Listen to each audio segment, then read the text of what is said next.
In this video, big news. The Bitcoin price is currently breaking above this extremely important trend line, the most significant trend line in Bitcoin history, and Bitcoin is currently actually breaking above it. I'm going to talk about this, and I want to show you exactly what needs to happen for this to be a very bullish signal leading into the next few months after the halving. And also another massive news story: the US national debt just passed $25 trillion. I want to talk about what this means for all of us, and if you think that that sounds interesting, then I think that you should definitely watch this video. Hello guys, and welcome to the moon. My name is Carl and I'm here to bring you this cryptocurrency video. And first of all, I want to thank everyone who subscribed to my channel yesterday. I got 600 new subscribers only yesterday. Thank you so much for all of you who are new to my channel. Now let's dive right into the price action. So this is the 4-hourly time frame, and yesterday I showed you this bullish pennant and the fact that the likeliest scenario now is that we're actually gonna break up, and that we have to break up before the halving, because this pattern is of course convergence between support and resistance, and the breakout has to happen before the end of the triangle.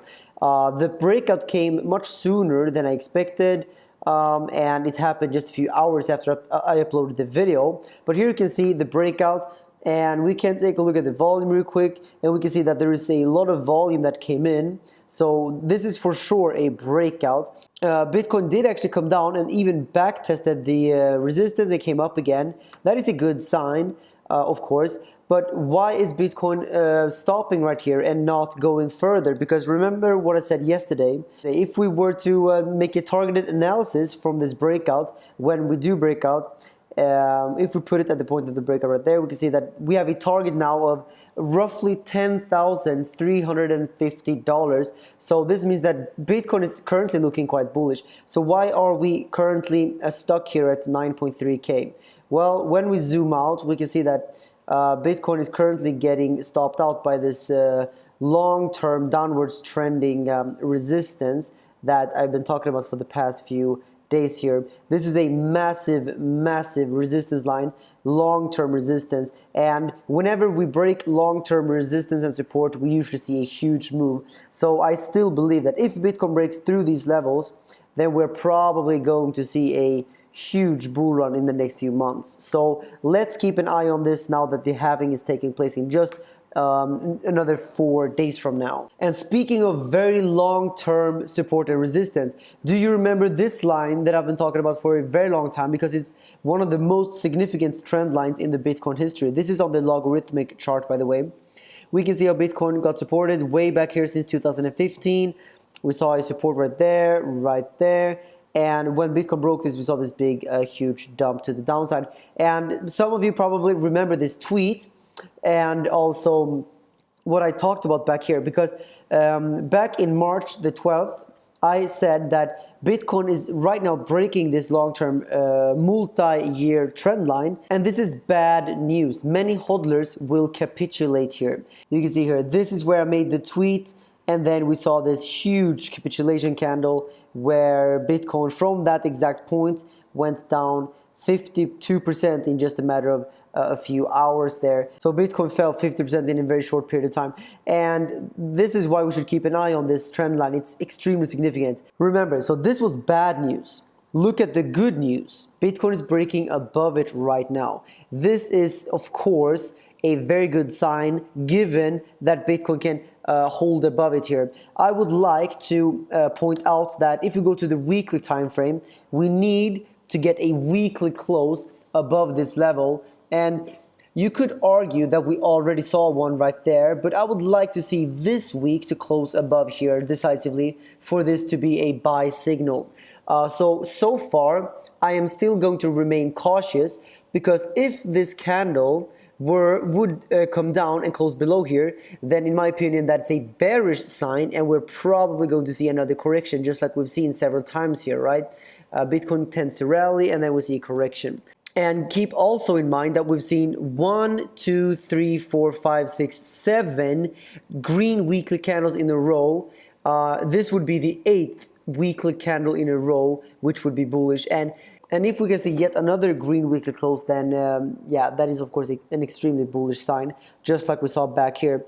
And this is what I'm thinking, that maybe what we're seeing now is the beginning of what we saw back here, where Bitcoin had a big capitulation, and then Bitcoin eventually went really bullish here.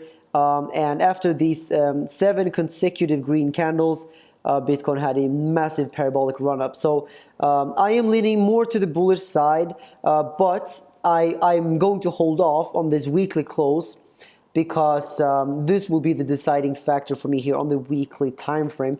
But on the daily, we have already broken this massively important trend line. And next up, BitMEX has seen a massive traffic drop in April relative to other exchanges. Traffic is down by 40% from 13.4 million to 8 million visits.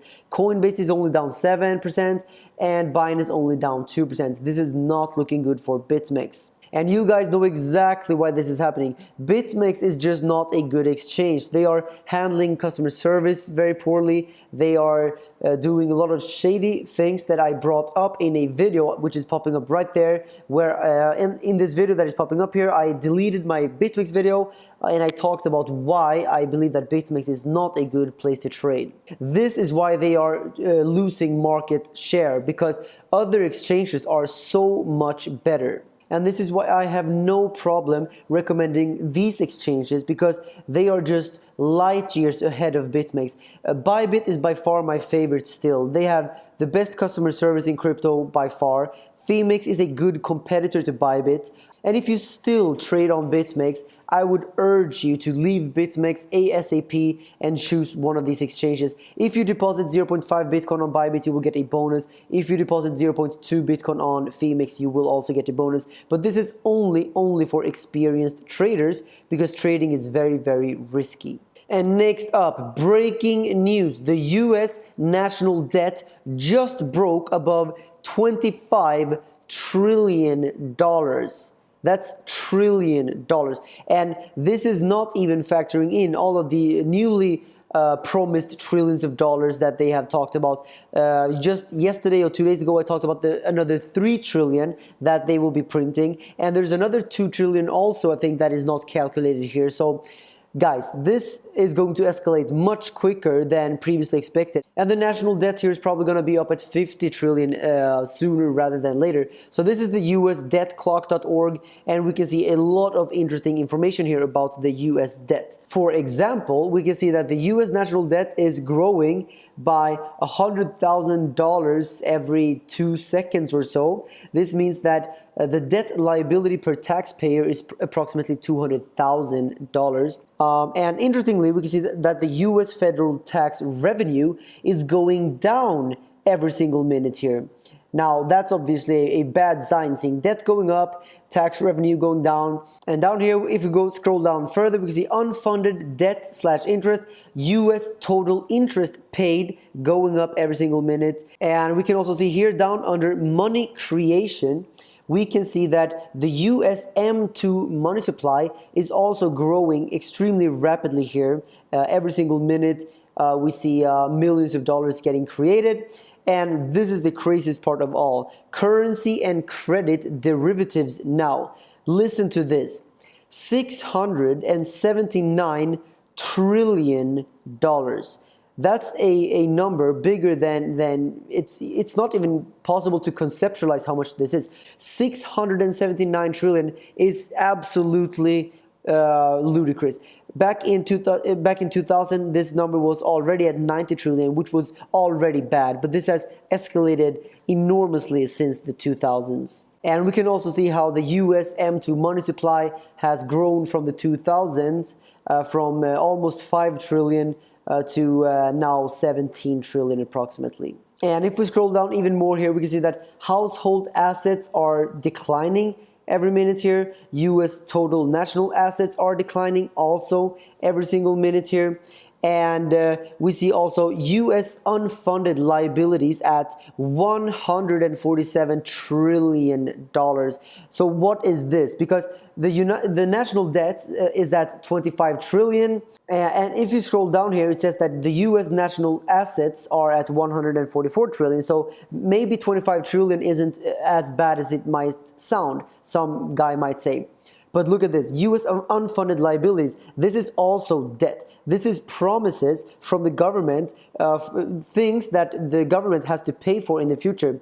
An example would be some kind of welfare program. For example, if the government were to build a hospital in the future, if that costs $15 million, then that's an unfunded liability. It's something that has to be paid for in the future, but it is not calculated in the current debt. But it should be, because this is debt. This has to be paid in the future. So we're seeing massive amounts of debt that has to be paid for in the future. And guys, this is the problem with a monetary system which is debt-based. All new currency is born out of debt, and as long as the inflation keeps going and going, we will see also, of course, more and more currency get printed, debts go up, and this is a pyramid scheme that eventually has to pop. And when it will pop, when it does pop, we will see a huge economic financial disaster. But at that point, it will not be a financial crisis. It will be a monetary crisis, a currency crisis where dollars and yens and other fiat currencies will be completely evaporated from their value. And that's when Bitcoin comes in, because Bitcoin is not debt-based. Just like gold, it's also not debt-based. It's a bearer asset. If you hold it in your hand, it's not a liability for someone else. So, for example, if you hold $1, it's actually someone else's liability. If you hold a bond, it's also someone else's liability. You're just holding someone else's debt. But holding a Bitcoin, holding a gold bar, it's your asset in your hand. No one can ever claim it from you. It's not an IOU.